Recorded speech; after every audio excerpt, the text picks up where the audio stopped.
So King Solomon became richer and wiser than any other king on earth. People from every nation came to consult him and to hear the wisdom God had given him.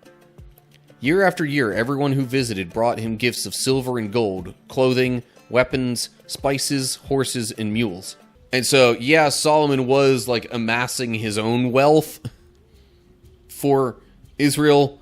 On top of that, there were other people just coming to him to seek wisdom, and those people added other gifts of gold, silver, clothing, weapons, spices, horses, all sorts of stuff that then became part of either decorations or armaments or even just stockpiles of resources. What's up, cool people? My name's Matt. Welcome back to our Bible study. All right, 1 Kings chapter 10. Solomon's building projects are all done. Israel apparently also has like a naval fleet now. There's all sorts of gold in Israel's possession through various means. There's been a bit of land exchanged, but in any case, just that's a little bit of context so you have an idea of what's going on here. And if there's anything else I need to mention as we go along, I will attempt to do so. So here we go, 1 Kings chapter 10. When the queen of Sheba heard of Solomon's fame, which brought honor to the name of the Lord, she came to test him with hard questions. She arrived in Jerusalem with a large group of attendants and a great caravan of camels loaded with spices, large quantities of gold, and precious jewels. When she met with Solomon, she talked with him about everything she had on her mind. Solomon had answers for all her questions. Nothing was too hard for the king to explain to her. When the queen of Sheba realized how very wise Solomon was, and when she saw the palace he had built, she was overwhelmed. She was also amazed at the food on his tables, the organization of his officials and their splendid clothing, the cupbearers, and the burnt offerings Solomon made at the temple of the Lord.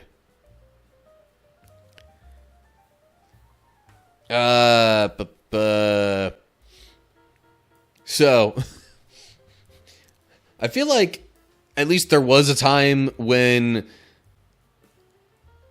mentions of the Queen of Sheba just floated around the culture, like, devoid of the context here. Almost one of those, like, figure of speech sort of things. I can't even remember the context for an example to give you, but it was one of those things where I'm pretty sure I had heard the phrase Queen of Sheba before actually reading about the Queen of Sheba in the Bible. But essentially, she comes to visit Solomon. It says when she heard of Solomon's fame, a big part of why he was famous was because of his wisdom. So it seems like she really came to just ask him whatever questions that she was seeking answers for, that she thought maybe he would know. And he apparently answered them sufficiently. Let me check this note here after it says brought honor to the name of the Lord. Or it could be which was due to the name of the Lord, meaning the Hebrew is uncertain. Either way, I mean, the Lord's being honored here. It's just like, I guess with the alternate wording in the note here, it's more like, yeah, Solomon was famous, but it was really all because of God anyway. Which, truth. I mean, Solomon's wisdom came from God to begin with. So yeah. Queen of Sheba asks Solomon all these questions. He answers them well. She's also just amazed at the overall, like, opulence and prosperity of Solomon and his people. And then we get to verse 6. She exclaimed to the king, "Everything I heard in my country about your achievements and wisdom is true. I didn't believe what was said until I arrived here and saw it with my own eyes. In fact, I had not heard the half of it. Your wisdom and prosperity are far beyond what I was told. How happy your people must be. What a privilege for your officials to stand here day after day listening to your wisdom. Praise the Lord your God, who delights in you and has placed you on the throne of Israel. Because of the Lord's eternal love for Israel, he has made you king, so you can rule with justice and righteousness." So, after being amazed at what Solomon's got going on here, she pretty much goes on to tell him how amazed she is, and that, like, she had heard about these things, didn't believe it, and then after coming to see it for herself is like, what I heard doesn't even do this justice. This is absolutely unbelievable. This must be such a ridiculous blessing for your people, your officials, just to have such prosperity. And for the record, we did read in a previous chapter that it wasn't just Solomon himself who was doing well, but it was like all the people throughout Israel. Let me look at these notes here. Okay, Hebrew says your words instead of your achievements. That just puts a little more emphasis on his wisdom then, rather than talking about any of the other things that he did, like, say, the building projects.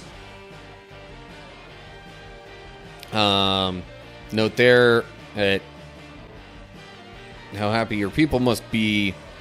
Greek and Syriac versions and Latin Vulgate read your wives. I mean, his wives are part of the people, right? But maybe this coming from the Queen of Sheba and knowing how close the royal court, for lack of a better way to put it, would have been. I don't know, like, because right after that she goes on to talk about the officials being privileged to listen to his wisdom. It could have been more, you know, talking about the people who specifically get to be in Solomon's presence often.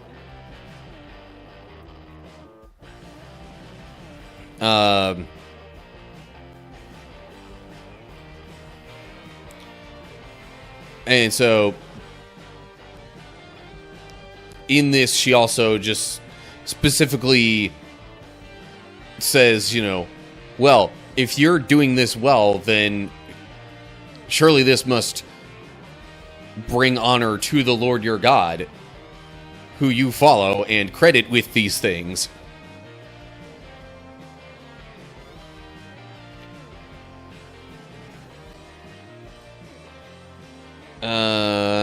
Okay.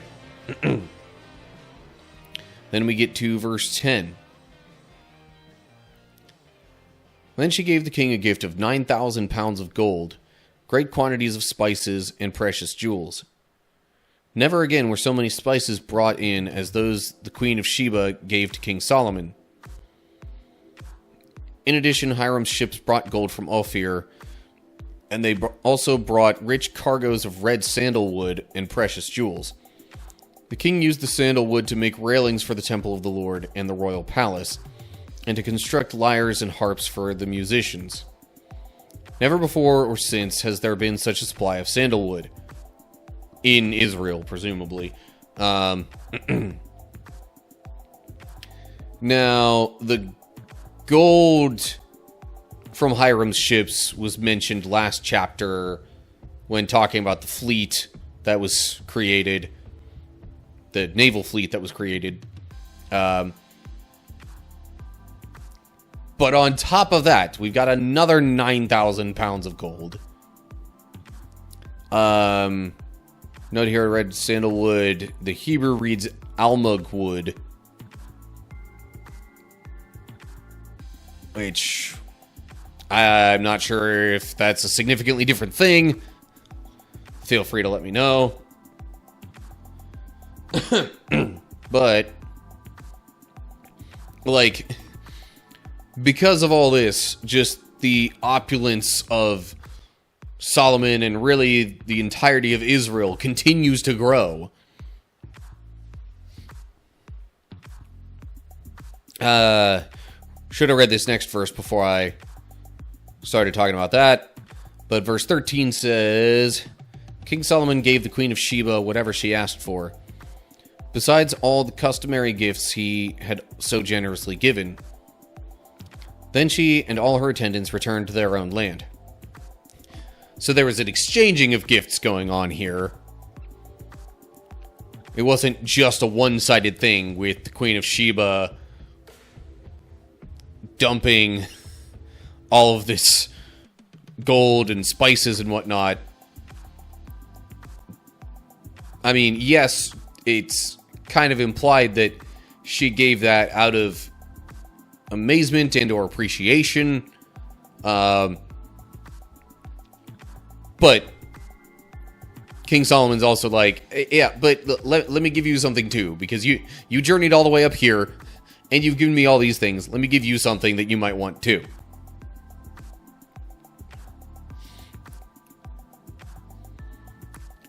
Then we get to verse 14. Each year, Solomon received about 25 tons of gold. This did not include the additional revenue he received from merchants and traders, all the kings of Arabia, and the governors of the land.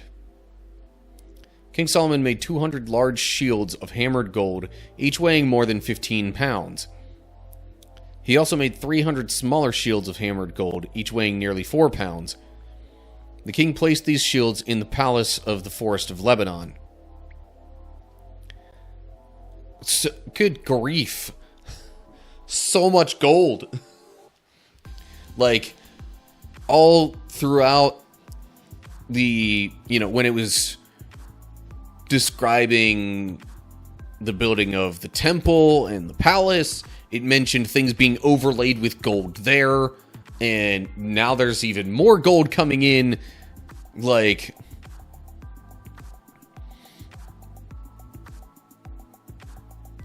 I guess the gold was just straight up more plentiful back in those days.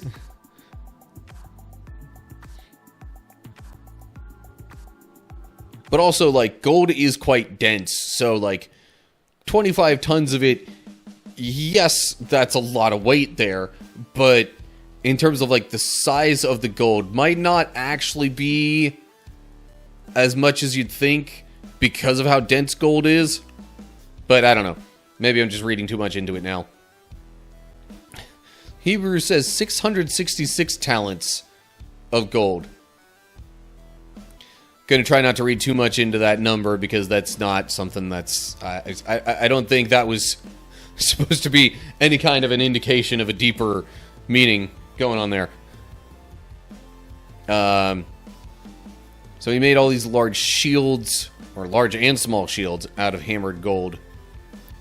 Hebrews says 600 shekels was the weight of the larger ones, and 3 minas for the smaller ones.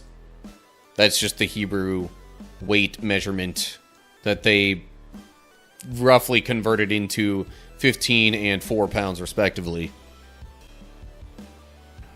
But I mean, okay, so each of these 200 large shields weighing 15 pounds. So there's... what, like 3,000 pounds right there? And then 300 of the smaller shields weighing 4 pounds. That's another 1,200. And that still was not even a single year. It wasn't even all the gold from a single year. Alright, on to verse 18. Then the king made a huge throne, decorated with ivory and overlaid with fine gold. The throne had 6 steps and a rounded back. There were armrests on both sides of the seat, and the figure of a lion stood on each side of the throne. There were also 12 other lions, one standing on each end of the 6 steps. No other throne in all the world could be compared with it. All of King Solomon's drinking cups were solid gold, as were all the utensils in the palace of the Forest of Lebanon. They were not made of silver, for silver was considered worthless in Solomon's day. You'd think gold wouldn't seem to be worth all that much because of how much was pouring in, but I guess silver was even more plentiful. And it was like, well, silver doesn't really give any hint of wealth or, you know, it doesn't seem any kind of special because there's so much silver. Or, I mean, the fact that it was considered worthless doesn't necessarily mean that it was more plentiful. That's just a likely reason why it would have been considered more, or would have been considered worthless.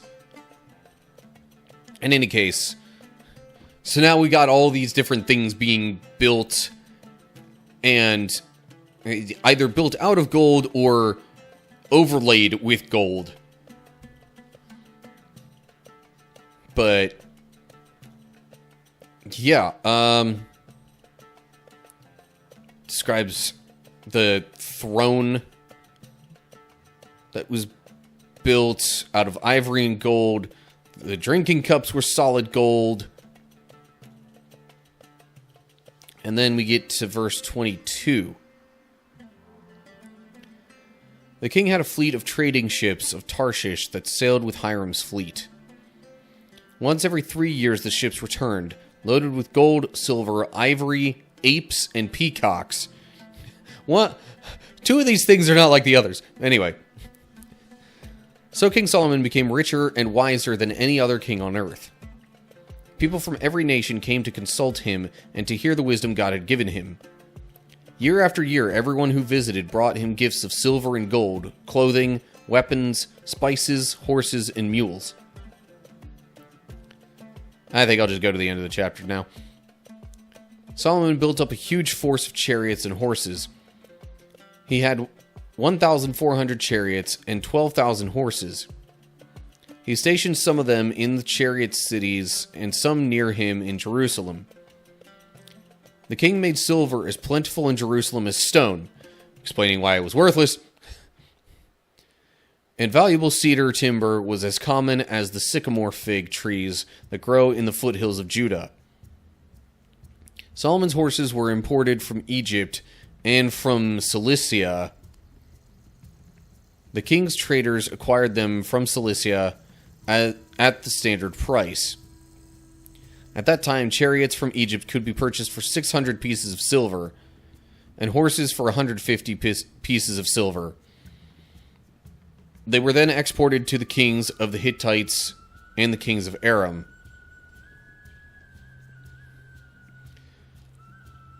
So, just all the more wealth being described here.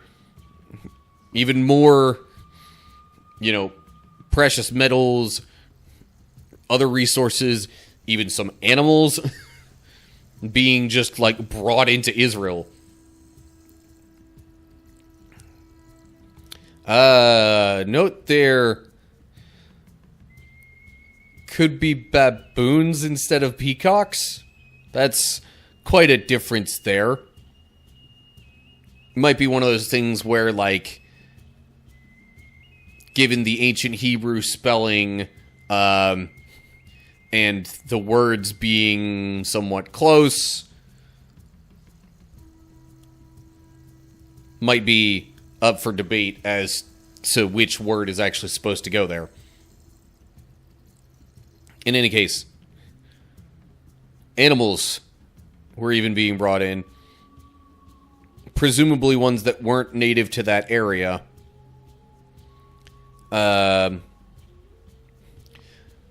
And so, yeah, Solomon was, like, amassing his own wealth for Israel. But on top of that, on top of his own efforts, or at least the efforts of the people he oversaw, there were other people just coming to him to seek wisdom, and those people added other gifts of gold, silver, clothing, weapons, spices, horses, all sorts of stuff that then became part of either decorations or armaments or even just stockpiles of resources. Or, for the horses in particular, part of the, you know, chariots that would have been used in battle.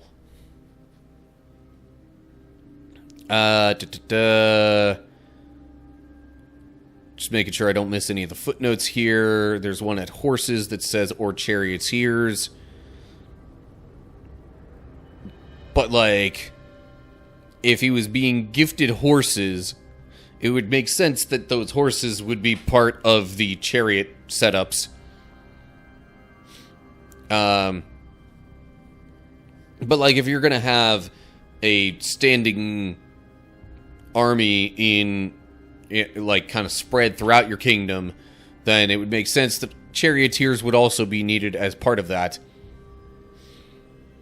I still think it makes more sense to have that ratio of horses to chariots instead of charioteers to chariots, but I mean, multiple charioteers per chariot also makes sense in a way.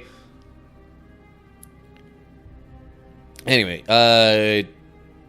talking about the cedar timber, comparing it to the fig trees that grew in, the Hebrew says the Shephelah instead of the foothills of Judah.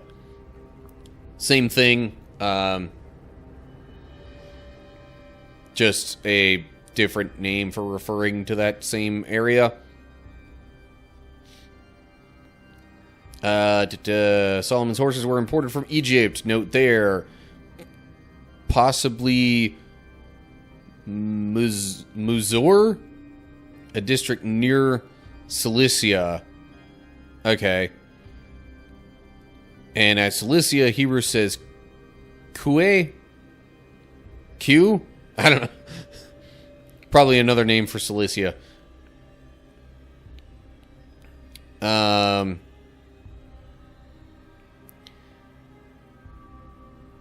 Either way, horses being imported because they had so much wealth, they could buy all these horses for their chariots and whatnot. Even some not for chariots. So, like, now because of all this wealth, there's also, like, exchanging of resources and precious metals for animals, other things going on like that. When you have that much wealth, it's a lot easier to then get the things that you really want to have on the whole.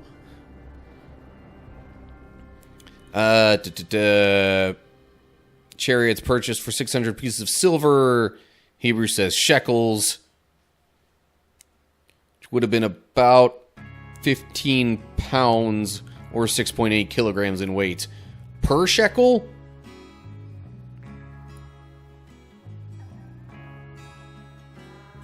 Because otherwise, shekels didn't weigh very much.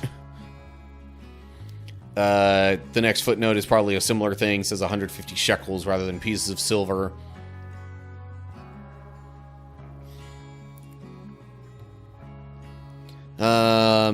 Anyway, that was just like the exchange rates for the horses that they were actually buying. On top of the ones that were being gifted. Like, all sorts of valuable resource flow in and out of Israel and all around it, and it's just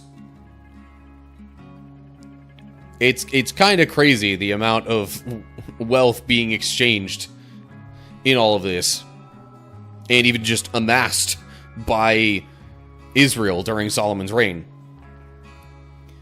But anyway, there's 1 Kings chapter 10 for you. Okay, so long story short, we get a further amassing of Israel's wealth and its strength in a way throughout this chapter, and some of the reasons why it happened. So I don't know what we're going to get from here. Not off the top of my head anyway. I would hope it doesn't linger too much longer on all this amassing of wealth and Solomon's prosperity. But wait and see, I guess. So anyway, as always, like and share if you enjoyed the video. Subscribe to the channel to get easy access to my videos as I post them. Look down in the description for links to social media pages, including my Discord server where we can chat between videos, supporter page, all sorts of other stuff, so you can keep up with everything that I'm doing on the internets. But anyway, down below the description, leave comments with any thoughts that you have or questions or anything like that. So that'll do it for now. Hope you're all doing well. Hopefully I'll see you soon for another video, but whatever the case is, till next time, stay cool, people.